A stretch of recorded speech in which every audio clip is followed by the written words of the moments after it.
Galera, aqui ó, então a primeira lei de Newton, ou lei da inércia. A primeira lei de Newton fala aquilo que Galileu já tinha mais ou menos falado, né? Com exceção do erro da trajetória. Ela diz o seguinte: a tendência de um corpo é manter seu estado de movimento. Se um corpo está parado, a tendência dele é continuar parado. Se um corpo está andando, a tendência dele é continuar andando, sempre em linha reta, com velocidade constante, a não ser que alguma força influencie seu estado de movimento. Certo? Se não tiver nenhuma força atuando então, ou as forças se anularem, lembra, né? A soma de todas as forças, ó, a gente chama de força resultante. Beleza? Então eu posso resumir assim, ó. Sempre que a força resultante for zero, quando que ela é zero? Quando não atuar nenhuma força sobre o corpo, ou as que atuam se anularem. O corpo mantém seu estado de movimento. Se ele estiver parado, ele continua parado. Certo? Se ele estiver em repouso, ele continua em repouso. Mas se ele estiver andando, ele continua andando em movimento retilíneo, uniforme. Ok? Beleza? É um movimento em que o corpo anda em linha reta, com velocidade constante. Certo? Já que a gente sente a inércia, a gente sente. Beleza? Ou a gente percebe a existência dela. Quer ver? Ó? O cara está dentro do ônibusão ali, o ônibus acelera. Quando o ônibus acelera, o cara fica em relação ao ônibus para trás. O ônibus freia. Quando o ônibus freia, o cara fica em relação ao ônibus para frente. Por quê? Por causa da inércia. Galera, quando o ônibus acelera, ó, o cara, por exemplo, estava parado. A tendência dele é continuar parado. Certo? O ônibus vai e o cara fica. Quando o ônibus veio, o cara estava andando. E a tendência do cara dentro do ônibus é continuar andando. O ônibus fica e o cara vai. Certo? Se o cara tenta pular de um ônibus com ele andando, fácil ou difícil? Difícil, né? Por causa da inércia. Na hora que o cara sai do ônibus, o cara tem a mesma velocidade do ônibus. E a tendência é que essa velocidade permaneça constante. Então o cara cai no chão, mas continua andando até que ele se quebra todo e para. Beleza? Por isso que vão existir, né, vários itens de segurança. Ó. Cinto de segurança, airbag, por causa da inércia. Certo? O carro numa batida, ó, a tendência do cara que está dentro do carro andando é continuar o quê? Andando. O que faz o cinto de segurança? Prende o cara no carro, ó, e evita que ele bata no painel ou que ele passe pelo vidro. O airbag que se abre aqui na frente, né, a função dele é exatamente a mesma. A função dele, ó, é impedir que o cara bata com a cara no painel. Beleza? Porque ele sabe que na hora da batida, ó, a tendência do cara que está andando é continuar andando. Então, se tiver uma proteção na frente dele, a chance dele se quebrar são menores. Certo? Ó, no caso aqui da batida, ó, a tendência dele é vir para frente e aqui o airbag aparece, ó, para defender o motorista. Tudo bem? Então vão ter várias situações do dia a dia em que a gente percebe a existência da inércia. A gente até poderia, ó, dar uma espiadinha, ó, e falar exatamente sobre isso, sobre as forças, né? Cara, olha só, como é que Newton chegou a essa conclusão, ou até Galileu, né? Vamos imaginar a situação aqui, ó, para a gente dar uma pensada. Imagina aqui, ó, uma superfície horizontal, beleza? Que nem o piso da tua casa. O cara tira uma caixa sobre a superfície com uma certa velocidade. E a caixa vai indo, vai arrastando. De repente a caixa passa pela tua frente. O chão é bem liso. Quase não existe atrito. O chão, a caixa passa pela tua frente e tu empurra ela para a direita, né? Põe a mão na caixa, ela está indo para a direita e empurra ela para a direita. A velocidade da caixa aumenta ou diminui? Ou aumenta, né? Porque aquela força ali, ó, ela ajuda o movimento da caixa. Ou então, essa caixa estava andando para a direita e ela chega de repente num chão que é áspero. Aparece um atrito, uma força de atrito que atrapalha o movimento da caixa. Mas sabe, a gente vai ter uma aulinha só sobre força de atrito. Mas sabe o seguinte, né? Força de atrito é uma força que tenta evitar que o corpo arraste. Se o corpo está arrastando para a direita, a força de atrito que aparece é para a esquerda. Se essa força atrapalha o movimento, o que ela faz com a velocidade da caixa? Boa. Diminui a velocidade da caixa. Ok? Agora vamos ver aqui uma terceira situação, né? A caixa está andando naquele chão liso, não chegou na parte áspera, então não tem atrito, e tu não mete a mão, não empurra a caixa. Tu não faz uma força nem que ajude o movimento, mas também não faz uma força que atrapalhe o movimento. O que acontece com a velocidade da caixa nesse instante? Boa. Permanece constante. É uma. Porque, para a velocidade aumentar tem que ter uma força que ajuda. Para a velocidade diminuir tem que ter uma força que atrapalha. Se ninguém ajudar nem atrapalhar, a velocidade não pode nem aumentar nem diminuir. Permanece constante. Ou então, imagina que a caixa está vindo e chega naquele lugar que é áspero. Beleza? Tem atrito. Mas na hora que aparece o atrito, tu mete a mão e empurra a caixa para a direita com uma força igualzinha a essa força de atrito. Quer dizer, a força que ajuda é igualzinha à força que atrapalha. O que acontece com a velocidade da caixa agora? Perfeito, permanece também constante. Zé, que eu errei. Galera, se liga. Um bocado de gente fala assim, Zé, que a caixa para. Não para não. Porque essa força aqui tenta ajudar o movimento, então ela tenta fazer a velocidade aumentar. Essa força tenta atrapalhar o movimento, então ela tenta fazer a velocidade diminuir. Se as duas são iguais, os seus efeitos se anulam. Se os seus efeitos se anulam, é como se não tivesse força nenhuma atuando sobre a caixa. Essas são as duas situações em que a força resultante é zero. Quando que a resultante é zero? Quando não tem força nenhuma atuando sobre a caixa, ou quando tem 2, 3, 4, 5, mas elas se anulam. E nessas duas situações a velocidade permanece constante. Se o corpo está parado, continua parado.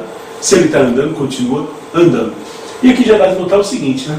Quando a resultante não é zero, então, a velocidade muda. E se a velocidade muda, tem um negócio chamado de quê? Perfeito. Aceleração. Que vai ser o conteúdo da segunda lei de Newton. Vamos dar uma olhada? Galera, a segunda lei de Newton vai falar da situação em que a força resultante não é zero. A gente já viu. Se a força resultante é zero, o corpo que está parado continua parado. Aquele que está andando continua andando com velocidade constante.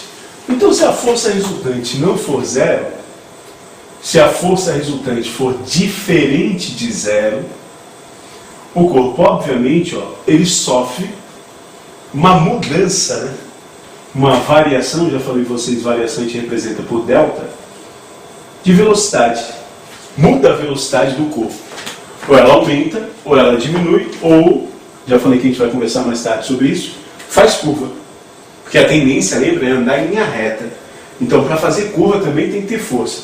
Mas tudo bem, por enquanto eu vou ficar na situação em que ela aumenta ou diminui. E detalhe, quanto maior for a força resultante, menor é o tempo que leva para a velocidade variar. A velocidade varia num tempo menor. O que é isso aqui mesmo, hein? Rapidez com que a velocidade varia. A gente chamou de quê? Perfeito. Aceleração. Então, força resultante causa uma aceleração. Sempre que tiver uma força resultante diferente de zero, o corpo sofre uma aceleração. Só não confunde com aumentar a velocidade, né? Tem aceleração quando a velocidade aumenta, quando a velocidade diminui e quando faz curva. Beleza?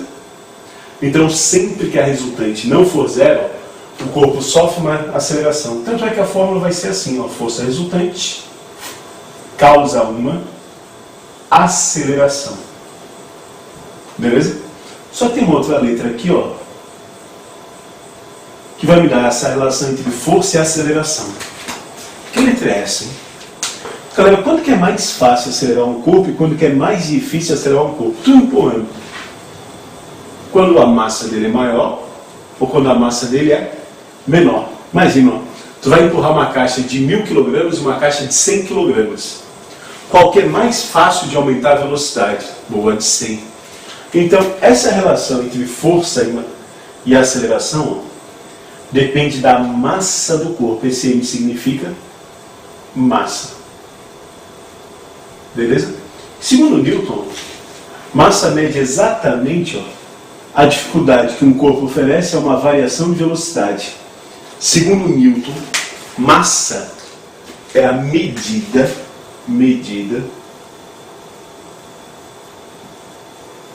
de inércia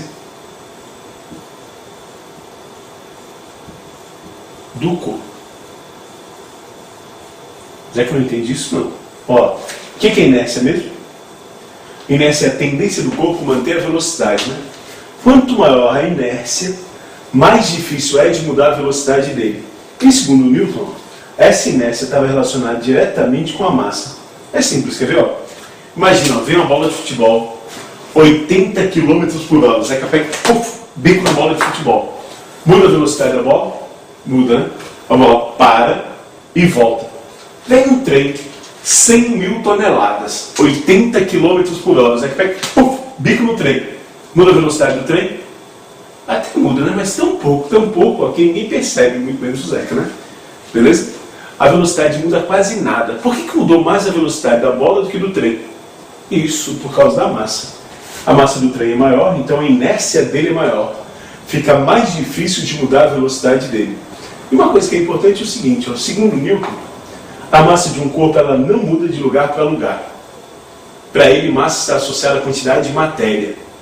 Então a massa do Zeca na Terra é idêntica à massa do Zeca na Lua, que é igual à massa do Zeca no meio do espaço, que é igual à massa do Zeca se o Zeca estiver em Júpiter. A massa é uma coisa que não muda. Ninguém fica mais magrinho porque vai para a Lua. Ô Zeca, mas eu soube que lá a força da gravidade é menor. A força é. Beleza? Mas a massa não. A massa, segundo Newton, vai estar associada à quantidade de matéria. Hoje em dia tem outras coisas, tal, mas por enquanto a gente vai falar só de Newton. Só de um negócio chamado de mecânica clássica. Aqui Newton fez. Certo? Então olha só, né? Se o Zeca tentar empurrar um caminhão na Terra ou na Lua, em que situação fica mais fácil, em que situação fica mais difícil? Quer ver, ó? Deixa eu botar aqui no quadro para vocês verem. Galera, aqui, ó. Imagina então, esse aqui é o Zeca empurrando um caminhão. Encostado numa parede aqui, pã, e não existe nenhum atrito com o chão, tudo bem? Chão lisinho. O Zeca vai empurrar o caminhão. Olha, esse caminhão aqui tem 1 tonelada, 10 toneladas, 10 mil quilogramas, e o Zeca vai aplicar nele, ou quer aplicar nele, uma aceleração de 1 metro por segundo ao quadrado. Eu quero saber, ó, qual é a força que o Zeca tem que fazer, considera que ela é a única que atua no caminhão, beleza? Se o Zeca estiver na Lua, qual é a força que o Zeca tem que fazer se ele estiver na Lua? E qual é a força que o Zeca tem que fazer se ele estiver na Terra? Onde que é mais fácil empurrar o caminhão? Na Lua ou na Terra? Beleza? Como é que a gente calcula? Se a força do Zeca é a única, a força do Zeca vai ser a resultante, que tem que ser a massa do caminhão vezes a aceleração do caminhão. Quanto que é a massa do caminhão? 10 mil quilogramas. Na Lua também, Zeca, massa não muda. Quanto que é a aceleração do caminhão? 1 metro por segundo ao quadrado. Quanto que dá a força? 10 mil newtons. Beleza? E na Terra? Na Terra teria que fazer a mesma coisa, né? Força resultante é igual a massa vezes a aceleração.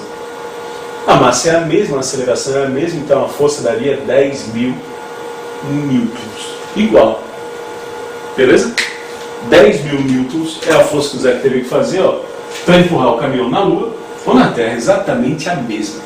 O Zeca na Lua não é mais fácil empurrar o caminhão, não? Não é. A inércia não muda de lugar para lugar, a massa não muda. Na Lua é mais fácil erguer o caminhão do chão, porque lá na Lua a gravidade é menor. Mas empurrar o caminhão igual, galera, igual, idêntico, porque a massa do caminhão é a mesma. Se eu tentasse empurrar esse caminhão no meio do espaço, vazio, vácuo, nada de gravidade, e aí? Seria mais fácil, mais difícil ou igual? Perfeito, igual. Porque a massa do caminhão continuaria exatamente a mesma. Então eu teria que continuar fazendo a mesma força. Cuidado, hein? A massa não muda. O que muda é o peso do objeto, que a gente vai estar conversando daqui a pouco. Zeca, o que é Newton? Newton vai ser a unidade de força. Deixa eu dar uma faladinha sobre isso. Quando a gente calcula a força, beleza? A gente multiplica a massa pela aceleração. A unidade de massa é quilograma. A unidade de aceleração que a gente usa é metro por segundo ao quadrado.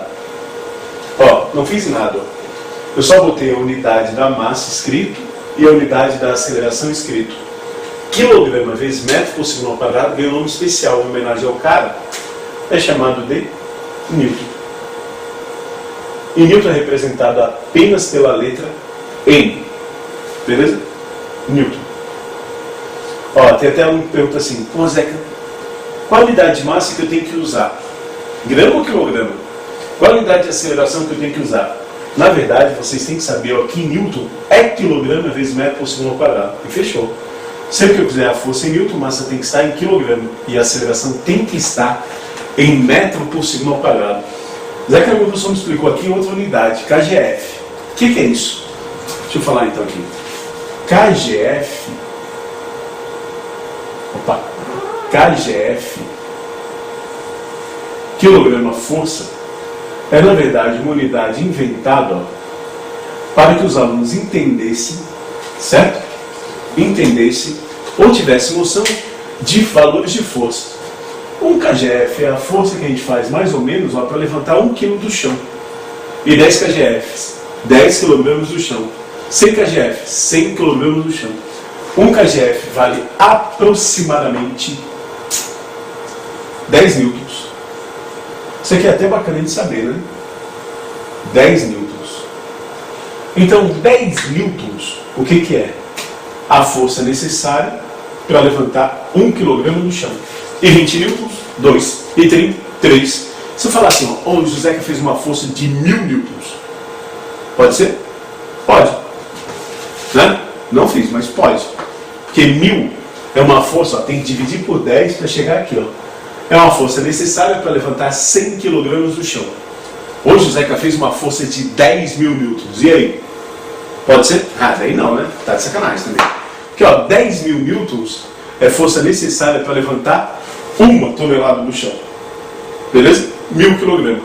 Então é bacana ter essa noção. Ó, se a força é grande, se a força é pequena, se dá de fazer, se não dá de fazer. Até para saber, ó, na hora de calcular. Tipo aqui a gente calculou, né? O Zeca, para empurrar esse caminhão, fez uma força de 10.000 newtons. Então, obviamente, o que o Zeca queria, ele nunca conseguiria fazer. Beleza? Não com a mão, pelo menos, né? Sem uma máquina para ajudar. Certo? Entendeu a segunda lei? Se a massa do corpo diminui, fica mais fácil acelerar ou mais difícil? Pô, mais fácil. Se a massa aumenta, mais fácil ou mais difícil? Mais difícil. Se a massa dobrar, e eu continuar aplicando a mesma força, a aceleração diminui quantas vezes? 2. É o inverso. A massa aumenta, se eu manter a mesma força, a aceleração diminui. Massa diminui, a aceleração aumenta. Então, quanto maior a massa, mais difícil é de acelerar o corpo. Quanto menor a massa, mais fácil é de acelerar o corpo. Tudo bem? Vou fazer alguns exemplos que tem umas continhas só rapidinho, para a gente ver a terceira lei, ok?